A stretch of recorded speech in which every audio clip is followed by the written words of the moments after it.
Bismillahirrahmanirrahim. Assalamualaikum warahmatullahi wabarakatuh.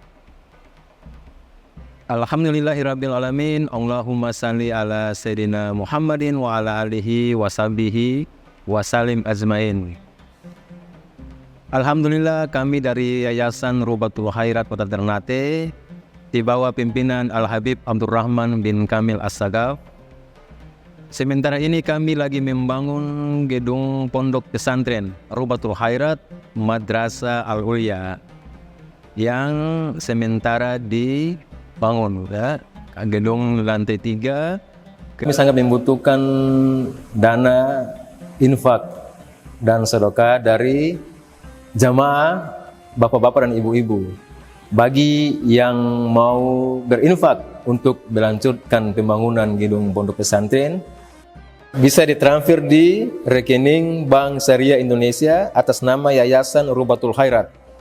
Nomor rekening 723563956. Terima kasih.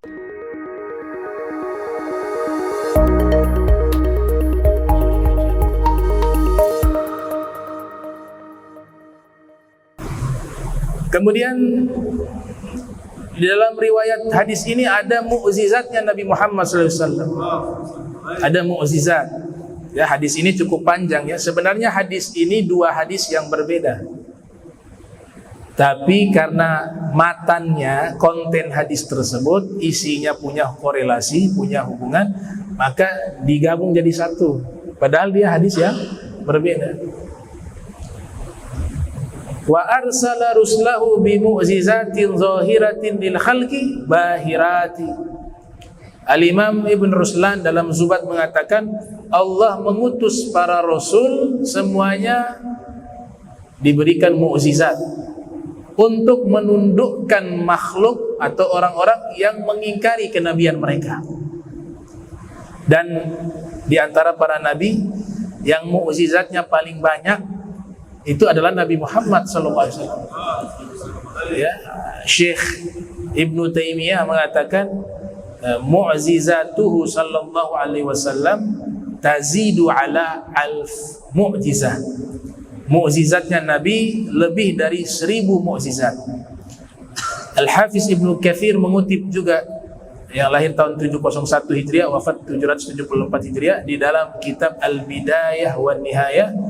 Itu disebutkan ada ulama berpendapat mukjizatnya Rasul itu mencapai 2000 mukjizat.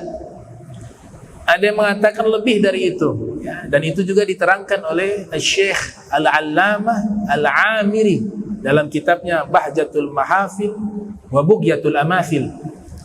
Dan kitab-kitab yang membahas mukjizat secara khusus itu ulama-ulama terdahulu sudah menulis secara khusus. Yang dibahas hanya mukjizat Nabi. Tema-temanya hanya mukjizat. Di antaranya kitab karya Imam Al-Baihaqi yang lahir tahun 384 Hijriah berjudul Dalailun Nubuwah. Begitu juga kitab karya Imam Al-Asfahani berjudul Dalailun Nubuwah. Begitu juga kitab karya Syekh Al-Amiri Bahjatul Mahafil wa Bughyatul Amathil juga berisikan sirah, syama'il dan dalail. Begitu juga kitab karangan Syekh Yusuf An-Nabhani berjudul Hujjatullah 'alal 'alamin yang membahas tentang mukjizat-mukjizat Nabi kita Muhammad sallallahu alaihi wasallam. Nah, salah satunya hadis ini mukjizat. Apa mukjizatnya di sini? Ittila'uhu 'ala ma fi nafs. Nabi mengetahui isi hati seseorang. Jadi banyak sekali sahabat itu punya pertanyaan di dalam hati. Mereka sudah niat sebentar kalau ketemu Nabi di masjid mau bertanya. Tapi kalau ketika melihat Nabi takut, haibah Nabi besar. Itu pertanyaan disimpan sampai sebulan. Ada yang 2 bulan. Besok baru saya tanya. Ketemu lagi lupa. Sampai 1 bulan. Subhanallah. Ya Allah kasih Nabi haibah jalaliyah. Ya, wibawa yang begitu besar. Bahkan ada yang pertanyaan itu disimpan sampai setahun. Tiap hari besok nanya. Sampai di hadapan Nabi tunduk. Gak mampu melihat wajah Rasul. Akhirnya waktu selesai Nabi masuk ke rumah, aduh, kenapa gak tanya, sudah besok aja deh. Begitu sampai 1 tahun. Nah, Nabi sengaja biarkan, ada yang sengaja Nabi biarkan. Tapi Nabi tahu tuh, ada beberapa orang Nabi langsung mengucapkan pertanyaan yang ada di hatinya. Ada beberapa orang yang sengaja Nabi biarkan mereka untuk apa? Yang mereka tanyakan itu Nabi tidak ungkap dalam hati mereka.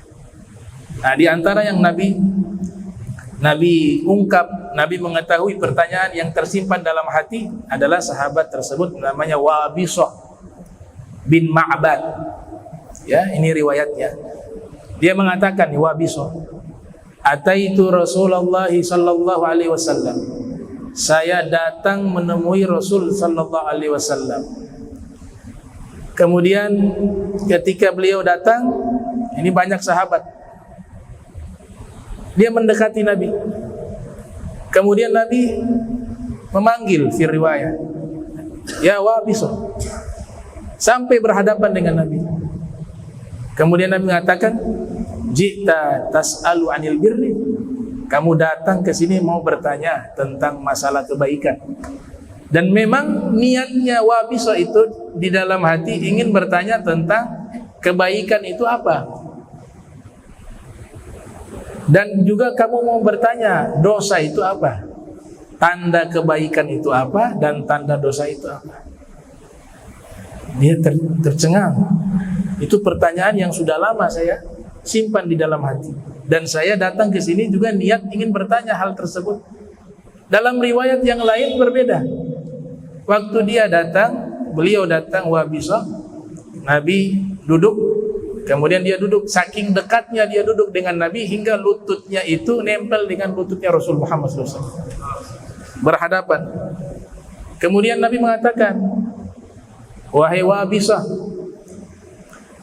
kamu mau saya ungkap dulu pertanyaanmu yang ada di hatimu, atau kamu yang ingin sampaikan terlebih dahulu? Ini dia belum ungkapkan di pertanyaan, Nabi sudah tawarkan.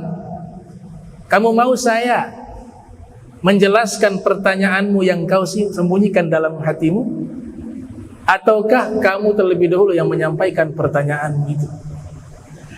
Maka Wabisah mengatakan, engkau saja wahai Rasulullah.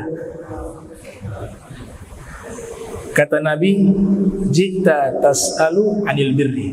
Kamu datang kepadaku mau bertanya tentang kebaikan. Dia bilang, benar wahai Rasul Muhammad SAW. Kemudian Nabi terangkan, kebaikan adalah sebagaimana hadis yang dijelaskan, al-birru husnul khuluq. Kebaikan itu adalah akhlak yang baik. Kemudian Nabi katakan, jika dilakukan jiwa tenang, hati terasa nyaman. Sekalipun orang berfatwa kepadamu, tapi kau melakukan itu, hati kamu tenang. Kemudian Nabi mengatakan, istafti qalbak. Kamu berfatwa dengan hatimu. Hatimu akan menuntun kepada kebaikan. Nah, ulama mengatakan ini hati Wabisah bin Ma'bad yang berbeda dengan kita. Sudah dikasih cahaya oleh Nabi Muhammad SAW. Dia gak perlu belajar fikih, hatinya sudah paham fikih. Sudah tahu mana yang syubhat, mana yang halal, mana yang haram. Ya, ini orang-orang yang diistimewakan. Dan Nabi Muhammad SAW ya ketika sudah mengatakan kepada Wabisah, istafti qalbak, kamu minta fatwa kepada hatimu, itu Nabi sudah paham, hatinya dia sudah Allah berikan cahaya, sudah diberikan ilham, sehingga tidak akan meleset daripada kebenaran yang difatwakan oleh hatinya dan dosa yang difatwakan oleh hatinya. Ini gak boleh dipakai kepada kita. Kita disuruhnya apa? Belajar. Tolabul ilmi faridatun ala kulli muslim. Ini yang umum, nuntut ilmu wajib bagi setiap muslim. Tapi untuk Wabisah, cukup kamu tanya hatimu. Ya, hatimu itu ketika berfatwa pasti benar.